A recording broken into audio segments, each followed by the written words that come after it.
Hello guys, good morning. Welcome to my YouTube channel. Today, I'm going to perform uh, AC repair. And the problem of this car, this is CRV 2019, okay? Diesel engine is poor cooling. Okay, so it was diagnosed with leaking evaporator. Okay, so I'm going to show you. uh, First guys, upon diagnosis, I have to remove the blower unit so that I can have a access to the evaporator. So I'll show you how bad it is leaking. Okay, yeah, yes, there inside it has a 1 2 3 spot where it is leaking. Okay, so later after the removal, I will show you exactly where it is leaking. Okay, so of course, uh, the refrigerant is not enough. That's why it's not cooling properly. Okay, so first, when you're going to remove the evaporator, you have to remove first the battery negative terminal. But before that, uh, since removal of evaporator needs to pull down this dashboard, the whole dashboard, you have to remove first the screw of this steering, because you have also to remove this steering. You have to put this down here, so it when the battery is removed, it is locking. You cannot turn this, okay, like that. So now it is already locked again, so you cannot remove the screw here. There are two screws to remove this steering column cover. Okay, so I remove first the negative terminal. Before removing the negative terminal of the battery, I remove first this two screw for the power steering column cover. And also, upon removal of cowl cover, we have also to remove this cowl cover because there are two bolts, mounting bolts of dashboard. So this is the other one. This is one here, and the other one is here. So I'm going to remove that. But before you remove that, after removing the cowl cover, you have to remove the wiper motor assembly, okay, and the linkage. Okay, so that you have access to remove this bolt. Okay, what else? There is also evaporator, I mean the expansion valve here, expansion valve bolt, where uh, the AC pipings are connected. Okay, this is only 10 mm bolt. Okay, you have to remove that also. And what else? These two hoses. Okay, this is for the heater. You have to remove that also. And what else? And this one also, this rod, this cable. And then of course, I already uh, pulled out the refrigerant from the system. That is the first thing to do when you are going to open any uh, refrigerant line in the system. You have to remove the refrigerant first. Okay, okay guys, since I partially remove the right side portion of the dashboard, that is also including the uh, blower unit. The blower unit is here, and this is the cowl cover, and this is the glow box. It is just easy to remove. uh, I will show you also the new evaporator, since I already have the part. Okay, for a new evaporator. I'm going to record this video on time lapse because it will finish all the memory of my SD card. So I have to record this on time lapse mode. Okay, so it's easy. You can see it on the video that uh,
guys, I have already pulled out the dashboard assembly, and now I'm going to remove the evaporator housing. First we have to disconnect the hose here, okay, the hose here for the drain. This is a drain hose of the evaporator housing, and you have also to disconnect this cable for the heater. Okay, this is a cable, and then all the connectors, of course, all these connectors. Okay, and then you have to remove the clips, the air duct. Okay.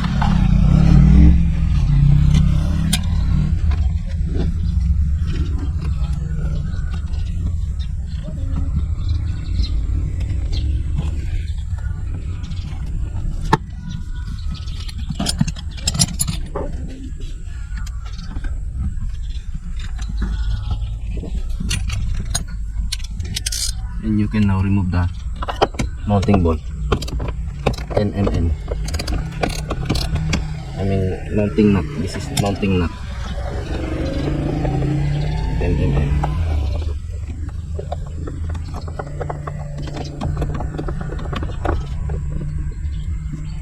Okay.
And then the bolt for expansion valve connecting this pipe for evaporator and expansion valve.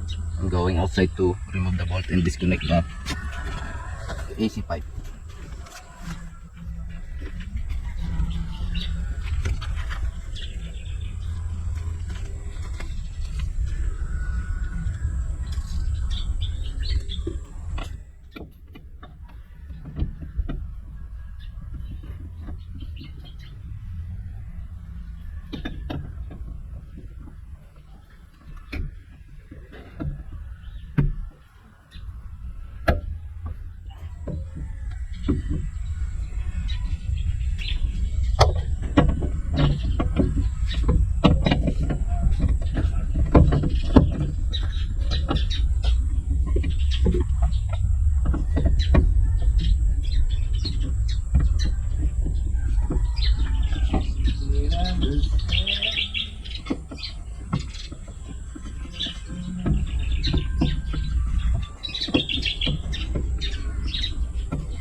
disconnected the pipeline. Then we can now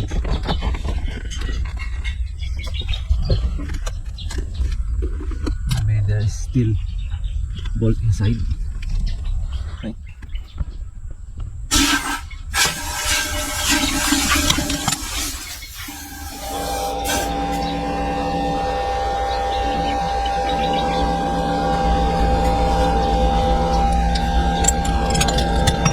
Hey guys, there is one nut remaining outside.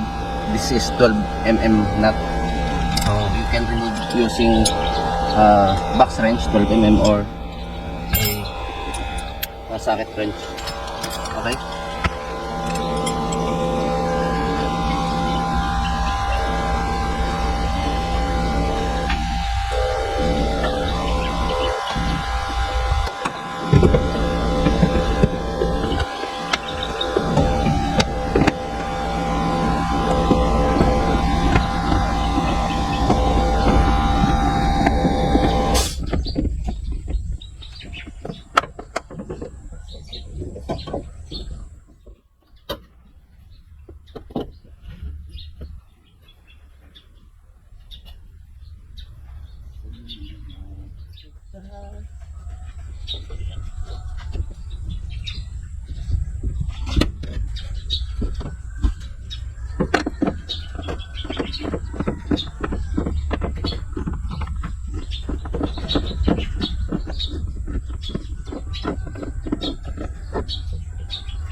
So we are now ready to pull it out.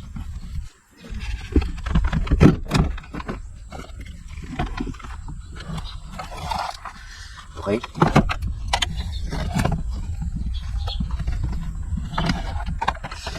So just be careful to lose the coolant inside the heater unit. So it should be positioned like this. Okay.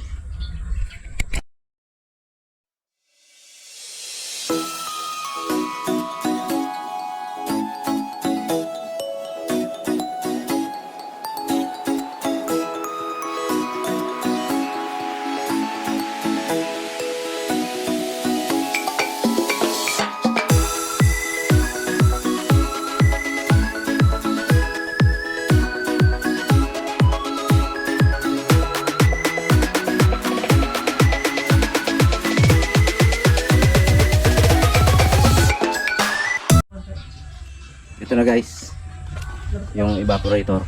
Okay. So, sabi ko sa inyo kanina, 3 spots. So, meron dito, tsaka meron dito. Nakikita nyo naman yung corrosion, yung bakas ng preyon. Yan pong mga puti-puti na yan, bakas yan ng preyon. Ayan. So, siguro dito, merong nagsisimula na ulit. Pero yung malalakas dito sa 2, 3. Ayan. Okay, kumpirmado. Matagal na rin kasi. So, 2019. So, ilang taon na rin. 2026 na ngayon. Okay lang. Okay.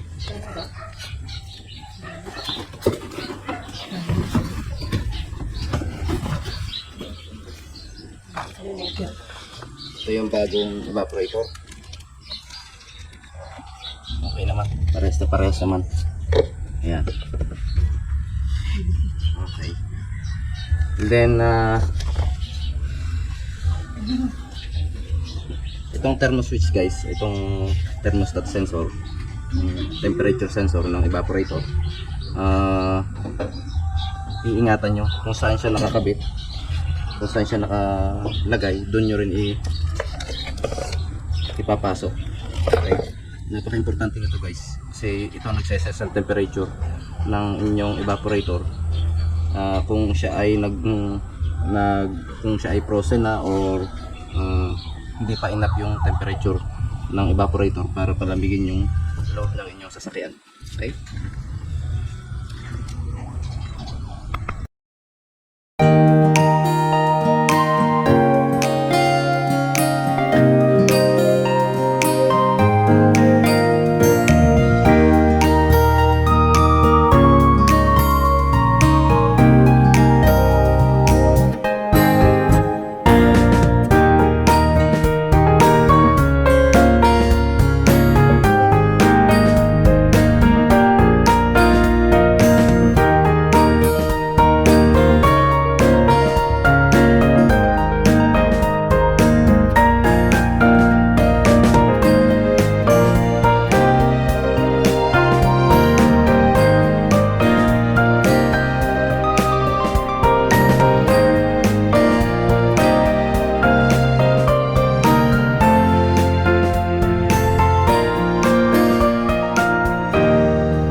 Okay, go.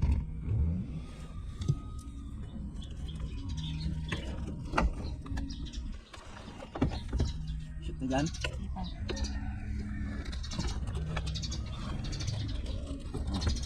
Dyan ako, dyan ako. Wala.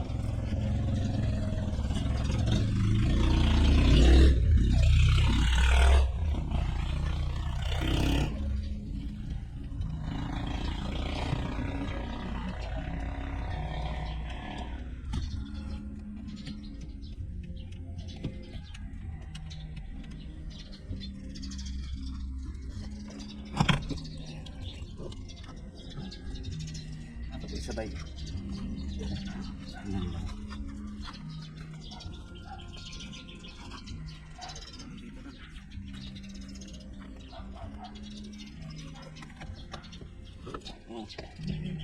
Ano na dyan yan? Isa? Okay.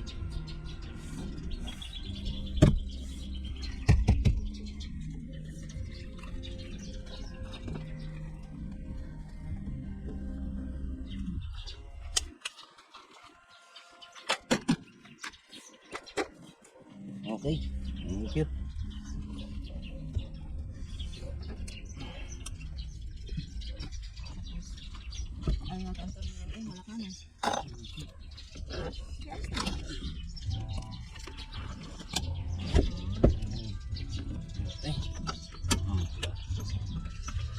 Tumatagilid yun. Okay na? Pwede sa labas sa kasama. Napakasok sa labas. Para naman Okay na.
ito na guys, tapos na yung sasakyan. Na refill na rin natin ng refrigerant or yung Freon 134A.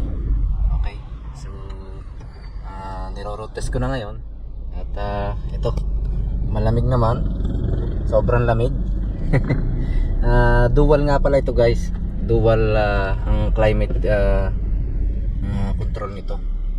So pwedeng i-adjust dito, pwede rin dito sa kabila. Kapag nilalamig yung passenger or nilalamig yung driver, masyadong malamig or nainitan, nasa sa depende sa kondisyon ng katawan ng nasa loob ng sasakyan, kung ano yung gusto nilang temperature na bumuga sa kanilang vent. Okay, so ito, pansinin nyo kapag dito ko ginalaw o palalamigin ko, pero sobrang lamig kasi, so okay na sa akin ng 21. At dito naman sa kabila, ayan, passenger side, wala naman nakaupo, so nilagay ko sa low, yung pinakamalamig, kasi di-deliver natin yung sasakyan.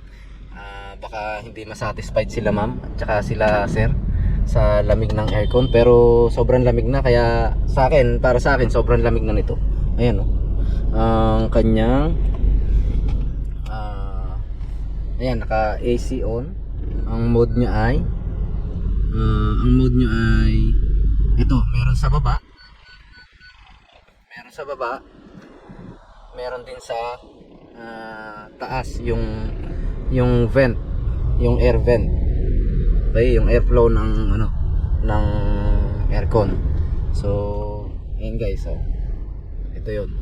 Okay, so okay na. Sobrang lamig na, pwede na natin i-turn over sa customer. Ito yung luma niyang evaporator, tsaka na-initialize ko na rin ito guys. So kailangan after everything na matapos, i-scan pa rin natin, i-clear kung meron man DTC. Pero since walang DTC, ibig sabihin na ikabit natin lahat ng connector at lahat ng mga bolt, nuts, screws, everything is almost perfect. Okay, advice ko lang sa inyo guys, kapag gumawa kayo ng ganitong klase ng aircon repair, which is pull down dashboard for removing evaporator, you have to be very careful, kasi hindi man luma ito, still may mga plastic pa rin. Ayan, may mga plastic pa rin, so posibleng mag-crack yan or mabasag, lalo na yung audio at saka itong mga control unit. Ayan, okay, so ingat lang tayo. As lalo na sa dahil equip ito ng SRS, safety restraint system, ay kumpleto ito. Kahit itong side curtain, meron din itong airbag. So ingat tayo dyan, kasi baka mamaya pag start natin, magulat na lang tayo, biglang may sumabog kasi may naipit pala na wire. So maingat tayo dapat dyan. At saka siyempre lahat ng connector dapat nakakabit. Kung meron kasing connector na hindi nakakabit yan, automatic yan, iilaw dito sa gauge control panel. Pero dun sa mga hindi safety related or yung mga beacon lang, mostly are hindi naman nag-appear dito sa gauge, pero nagbibigay siya ng DTC code or diagnostic trouble code. So ingat lang tayo, kailangan lahat ng connector nakakabit. At syempre para ma-satisfied ang customer, medyo kailangan malinis. Malinis, syempre hinawakan natin yan, bukod sa marumi yung kamay natin, pupunasan din natin. Pupunasan natin ng malinis na basahan. Okay, so malapit na tayo sa bahay ng customer. Medyo VIP kasi itong customer na to, kaya diniliver ko na. Napakabait ng customer na to, wala akong masabi dito. So bilang ganti, mura ang singil, quality naman ang trabaho. Okay, so thank you guys for watching.